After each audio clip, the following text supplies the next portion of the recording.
इस बीड़ की धर्म धरा पर पधारे हुए हमारी माताएं बहनों तथा हमारे सधार्मिक भाइयों, जिस रत्न की खोज के लिए हम प्रतिदिन भवन में आते हैं, हमारी आवश्यक कार्यों को भी हम छोड़कर प्रभु भक्ति में मन लगाना ज़्यादा ज़रूरी समझते हैं। परमात्मा के प्रति हमारी आस्था प्रेषित करने के लिए हम गुरुवर के प्रवचन सुनते हैं, गुरुवर की वाणी सुनते हैं, परमात्मा की बताई हुई आज्ञा का पालन करते हैं एवं धूप, बारिश, बरसात आदि किसी की चिंता न करते हुए जो श्रद्धालु परमात्मा की अमिट वर्षा पाने के लिए भवन तक आते हैं, उनको बहुत धन्यवाद है। और उनका लक्ष्य एक ही है, त्रिरत्न की प्राप्ति, सम्यक ज्ञान, सम्यक दर्शन और सम्यक चरित्र के अंदर क्या हो, हमारी वृद्धि हो, हमारे हृदय के कण कण में सम्यकत्व का वास हो।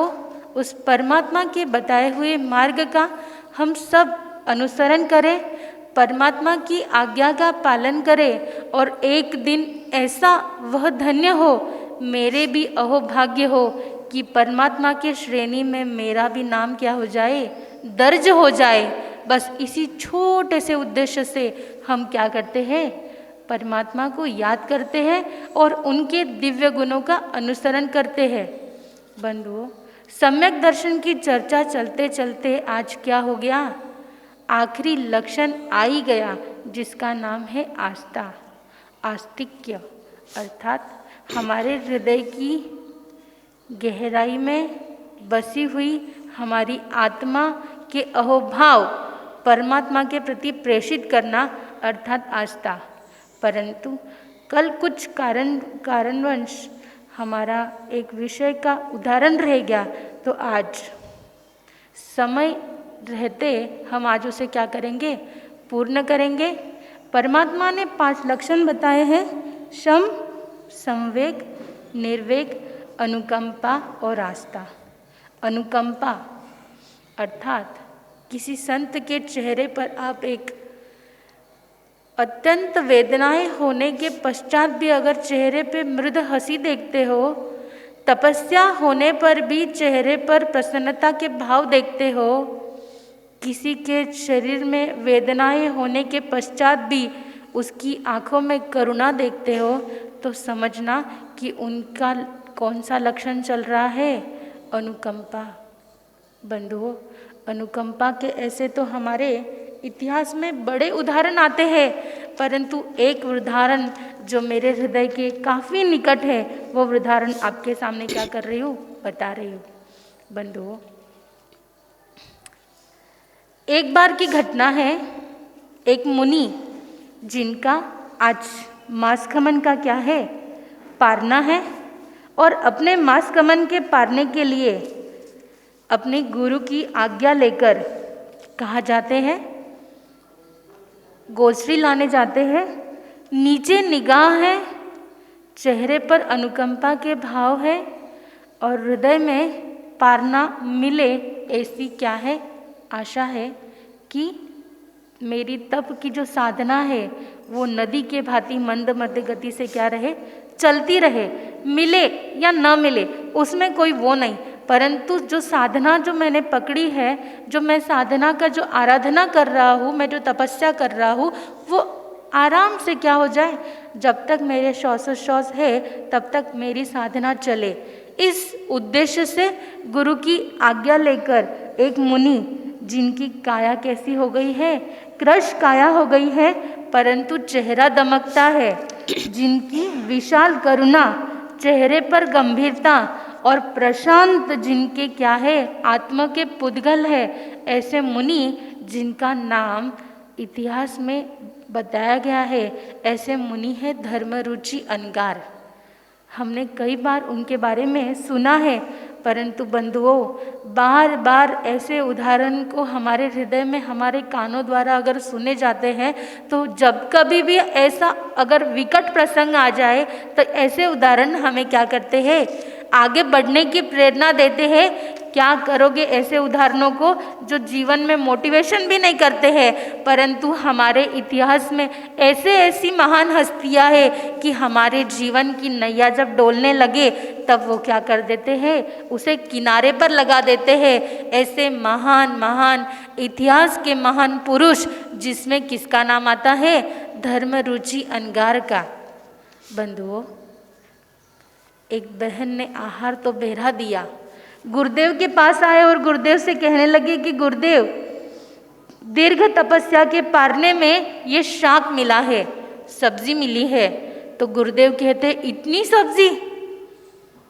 तो गुरुदेव शिष्य फरमाते हैं कि गुरुदेव इतना साग क्या है, पारने में काफ़ी है। और बहन की बहुत भावना थी जो उसने मुझे ही क्या कर दिया, पूरा मुझे ही बहरा दिया। बताओ, कोई शिकायत नहीं, कोई शिकवा नहीं, कोई क्रोध नहीं, हंसते हंसते कह रहे हैं कि उसके भाव इतने थे कि पूरा के पूरा शाक उसने मुझे ही बहरा दिया। उसके भाव क्या थे गुरुदेव? बहुत थे। गुरुदेव तो ज्ञानी थे। गुरुदेव ने एक बूंद क्या उसको चखा और गुरुदेव ने कहा कि शिष्य, ये तो हलाहल जहर है, जहर। इसकी एक बूंद पीना भी क्या है, कठिन है। परंतु शिष्य के मन के भाव, गुरुदेव अब पात्रे में आ ही गया है तो क्या कर लेता हूँ, ग्रहण कर लेता हूँ। परंतु गुरुदेव कहते हैं नहीं शिष्य नहीं, यह हलाहल जहर पीने योग्य नहीं है, खाने योग्य नहीं है। जाओ, ऐसी जगह जाओ जहाँ पर निर्जन वन हो, वहाँ जाकर क्या कर दो, इसे परख कर आ जाओ। गुरुदेव ने आज्ञा दे दी और वह शिष्य तो क्या थे, गुरुदेव के परम आज्ञाकारी शिष्य थे। गए और क्या करने लगे, जहाँ पर वन का प्रदेश था उस ओर आगे बढ़ने लगे। बढ़ते बढ़ते मन के अंदर क्या विचार आ रहे, क्या विचार आ रहे कि जब यह खाने योग्य नहीं है, निर्जन वन में परखना है, तो क्यों ना मैं ही इसे क्या कर लूँ, ग्रहण कर लूँ। और सोचते जा रहे हैं, चलते जा रहे हैं, चलते जा रहे हैं। निर्जन वन में जाकर वह महान मूर्तिवान, महान साधना का धनी, वो क्या करते हैं, शाक को परखने के लिए केवल एकमात्र बूंद जमीन पर डालते हैं और देखते हैं कि वहाँ पर तो कितनी सारी कीड़ियाँ आकर क्या हो रही है, मर रही है। और वह दयावान, वह महान आत्मा, उसका हृदय नहीं माना और उसने वह हलाहल जहर को क्या कर लिया, पी लिया। और पी ही नहीं लिया, अपनी आत्मा की सारी लीलाएं क्या कर दी, पूर्ण कर दी। बंधुओं, अगर ऐसी अनुकंपा उन महान मुनि ने दिखाई न होती तो बंधुओं इतिहास में उनका नाम अंकित न हुआ होता। तो बंधुओं, कहने का मतलब मेरा यही है कि हृदय में ऐसी अनुकंपा हमारे भी आ जाए तो परमात्मा क्या हो जाए, दूर न है हमसे। परंतु ऐसा आदर्श स्थापित करना, ऐसी कीर्तिमान स्थापित करना, ऐसी हृदय में अनुकंपा रखना, यह तो कोई महान आत्मा ही क्या करता है, कर सकता है। छोटे मोटे का तो ये क्या नहीं है, काम नहीं है। तो बंधुओं, ऐसे ही हम धर्म रुचि अंगार को क्या नहीं करते हैं, याद नहीं करते हैं। उन महान मुनि की महान गाथा को गाते गाते हमारे क्या हो जाते हैं, शब्द भी कम पड़ जाते हैं। ऐसे महामुनि का जीवन में क्या करना चाहिए, आदर्श स्थापित करना चाहिए।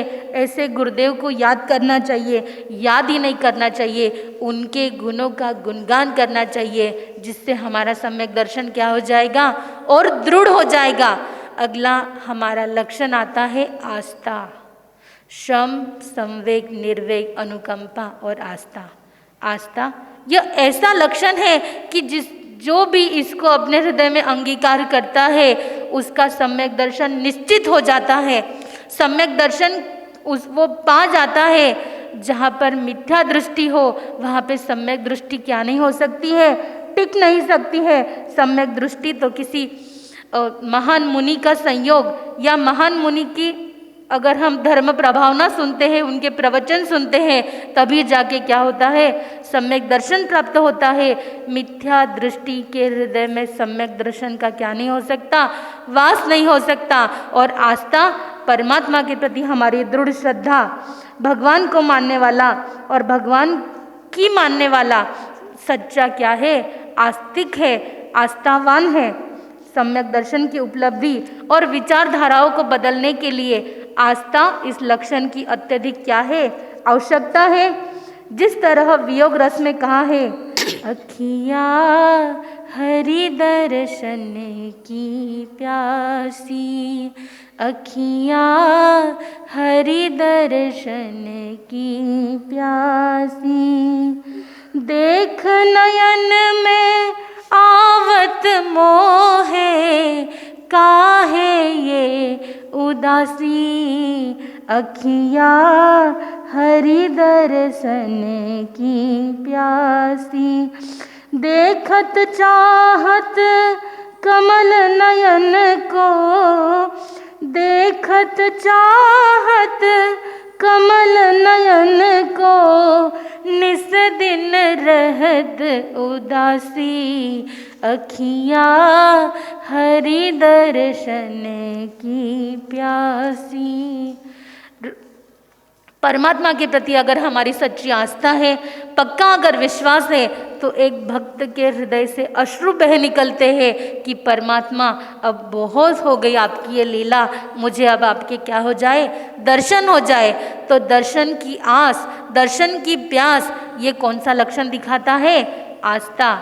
बंधुओं, आज के युग में हमें हर चीज़ मिल जाती है, परंतु सच्ची आस्था यह क्या नहीं होती है, जल्दी से मिल नहीं पाती है। जिस तरह कोहिनूर हीरा आज के युग में किसके पास देखने को मिलता है, एक या दो या तीन हो सकता है, परंतु ऐसे डुप्लीकेट हीरे तो बहुत मिल जाएंगे, परंतु कोहिनूर हीरा मिलना क्या है, दुर्लभ है, अति दुर्लभ है।